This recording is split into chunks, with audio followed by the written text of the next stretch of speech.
Welcome back to Industry Conversation. My guest today is industry stalwart and seasoned marketer, the CEO of Kantar Insight Division South Africa, Ivan Moroke. It's absolute pleasure to have you join us on the program, sir. It's a pleasure being here. Thank All you. right, great. So let us hit the ground running on this. Now, so tell us, as a highly experienced marketer on the continent, what are some of the shifts and dynamics you have seen on the continent or in the landscape? Yeah, the shifts in the marketing are as a response to the shifts that are happening in society anyway. So I'll just mention a couple of them, some of the key ones. The most obvious ones is the rise of the digital impact on people's life, which means it's got a direct impact in terms of marketing. What do we do with that? Sustainability is one of it. It has shifted from being a nice to have, sometimes just being done by CSR in organizations, to now being a key influencer of a brand choice. So which means it's got a direct impact on the bottom line. Data. We are moving from just collection of data. Everybody used to talk about big data, but it's like, what do we do with the data? What are the insights that we can come out of it? And the fourth big one is value. I don't have to tell you about the kind of economic challenges that are happening in this country and across the continent and across the world, actually. I mean, I still cannot phantom the 28% inflation rates that people are talking about. So if you know that there's the pain that people are going through, your response as a marketeer is like, how do you maintain that equity of your brands, but at the same time make people be able to afford it? Okay, so tell us, what are some of the challenges practitioners on the landscape are facing? Yeah, it's exactly those that I mean, and they translate it in one of the biggest one. And this one is as I said, it's also a global issue about how, with the pressure that you are getting from the business about proving your ROI as a marketeer, deliver. How do we turn marketing from being taken as a cost and to be taken as investment? Is if you can show that it is the bottom line. But how do you do that for both the short and the long term? I think that will be the single biggest issues that marketeers have got to balance, because the answer is not either or. You have to do both, but you cannot just be looking at building equity while there are real business demands and challenges. So that's one of them. So that and sustainability is like, well, how do you get into sustainability without coming across as if you are greenwashing, right? And not just thinking of sustainability in a very myopic view of it just means environmental issues, and of course digital, which with all the issues that digital has got, but it's a powerful tool that can unlock so much opportunities and growth. Okay, great. So looking at from the global lens of the economy, would you say African marketers, how would you say they're faring in terms of brand management and leveraging technology? When you operate in a far much more organized environment as a marketeer, where things are a bit simple, things go according to plan, is good. But there's something when you organize in issues that are so systematic in a country, and things do not work as they should be, and all that, it improves your game. I've been humbled both from when we launched, when we had our event on Tuesday, and subsequent conversations I've had with marketers. I've just been humbled, impressed by the level of marketing excellence that you are finding. And it's because of the kind of environment that people are operating in, right? It makes you agile, it makes you be far much more creative, makes you resourceful. You are not spoiled for choice in terms of what you do. So not only do they hold their own, many have met people who are even better than some of the global marketeers that I've met in my career. So really, really inspiring. Okay, great. So tell us, how does following consumer behavior help a brand, in terms of revenue success, and what are some of the key actions that they need to take in order to become a people's brand? You can't have a brand without consumer understanding. Simple. Okay. If you create it's fine if you want to create a brand just for the joy of it and not make commercial success of it. But if you want to make commercial success, that brand's reason for existence must be addressing consumers' pain points, passion points, whatever it is that is there, right? So that is critical in terms of staying close to consumers. And the brands that succeed in building not only their brand equity, but also having an impact on organizational performance, they are the ones who absolutely keep the consumer at the center of all decisions. But don't get it wrong. It doesn't mean you must always you stay close in understanding the consumer, but it does not mean sometimes you just have to follow and as the consumers, you still have to be accountable in terms of building that brand. You are just using those insights as a foundation for growth. You mentioned the people's champion. People's champion is like going, or people's brand is going beyond, because they're competing on the product and service and its benefits, whether it's emotional or functional benefits. That's a given. You are fighting with your competitors for that. But what makes that difference to say you're a people's brand is the empathy part of it. Empathy, that's the part of it. Especially consider the kind of, the world is in a flux. There is so much pressure on people locally, on the continent, and globally. It is, the world feels like it has never been in so much flux. And that's why issues like mental well-being are on such an increase. So empathy is quite critical. And in empathy, making it practical, that's where the societal issues of sustainability, that's how now they link to that. Remember who is that with sustainability? So in sustainability, that's what allows you to be able to do empathy in a way that is in a framework and tangible. So combination of that, the broader societal issues and delivering of why people are paying you. You can't have one only, right? You can't be all empathetic and all the stuff, but your product is not delivering of why people are buying it. And at the same time, you cannot just do that. It's right to do that, but that's the fundamental of marketing. But society is beyond your brand, because people don't live in brands' world. Brands live in people's lives. Yeah. Okay, great. So let's talk about AI. Yes. It's no doubt that it's a powerful tool, and some people are scared of it because of the rumor about job loss. Yes. Now, how do you think marketers can leverage AI, and what do you think? How can they combine it with customer and brand experience? Yes. In order to influence the customer's experience or the customer's journey. Good question. Let's start off with the fears. The fears are valid. And if you think about it, technology throughout the years, every time there's advancement in technology, it will, and it has impacted jobs. I think that's anybody who says otherwise is not being truthful.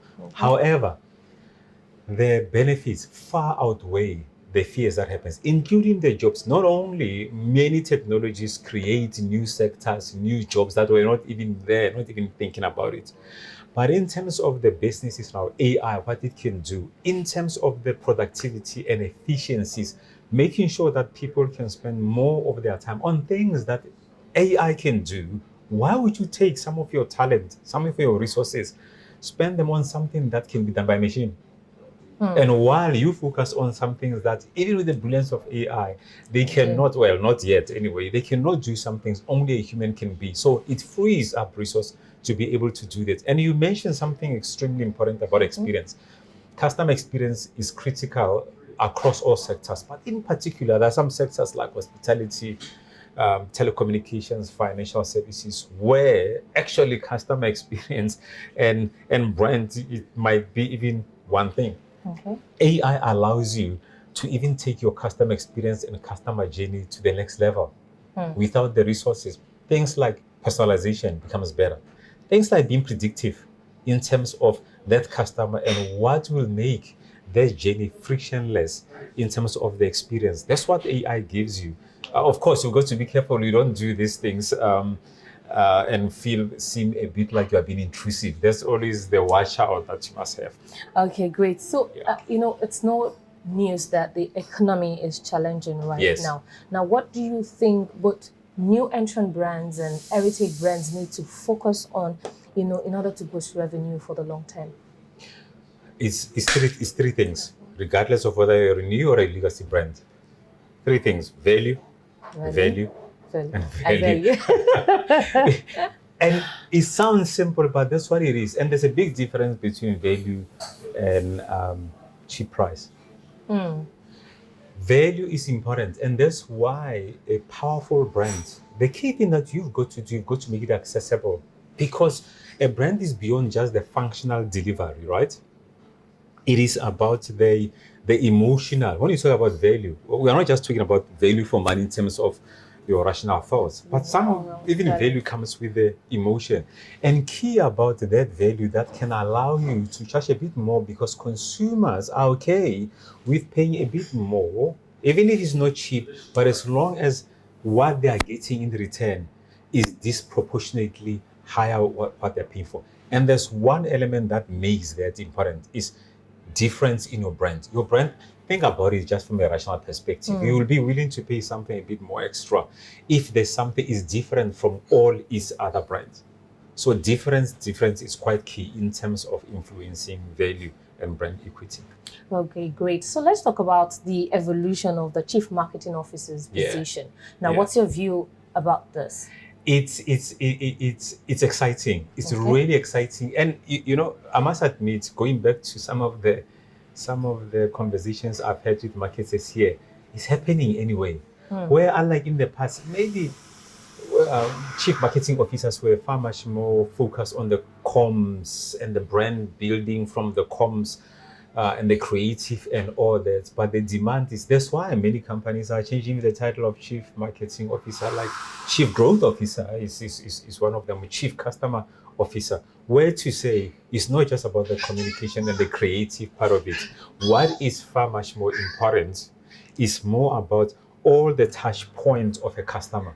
There's some things that, and they might not be the most exciting, fun things about marketing, like the ads that you see. It's like pricing, it's like your distribution, it's the product itself and the product formulation. And sometimes those things might not be under your remit, but you must influence them, because I know businesses are in silos, and you at the customer at the center, the power of the chief marketing officer is linking everything to the customer across the different divisions. So it's a challenging but an exciting time to be a chief marketing officer.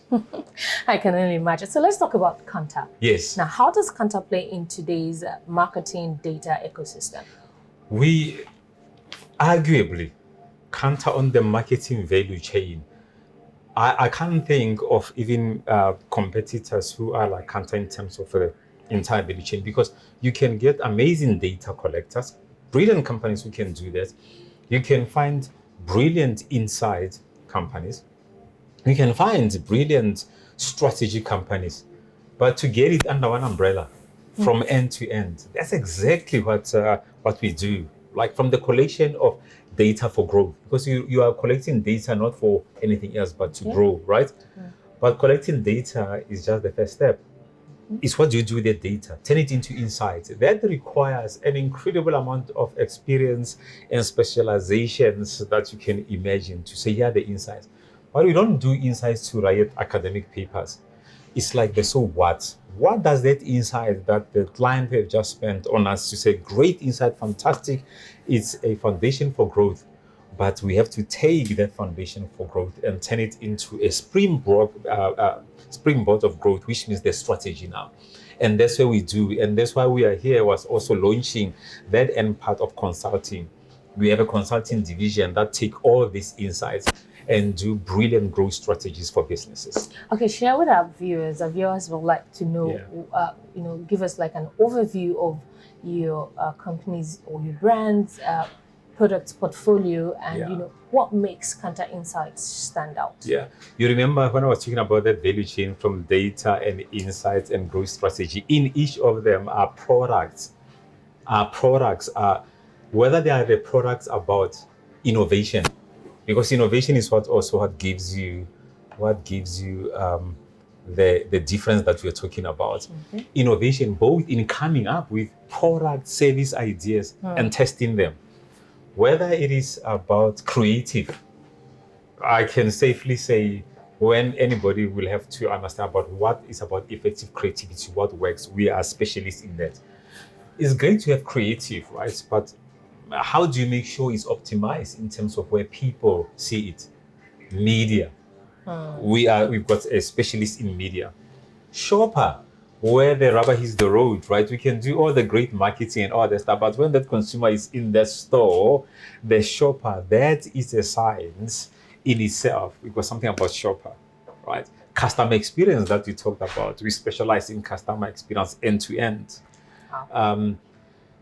And there's also about coming with the ideas as much as measuring them, and brands. But at the heart of it, all these things I'm talking about is we are the brand experts, and we actually will be launching something quite soon, which is about the blueprint of brand growth, of growth with brands. We'll be launching. It's exciting because we are brand experts with all those things I've mentioned that talk about brands. But even better, and that's what I was mentioning while I was I've been in Nigeria for the week, is the answering the so what. So we've got the insights that I've just talked about.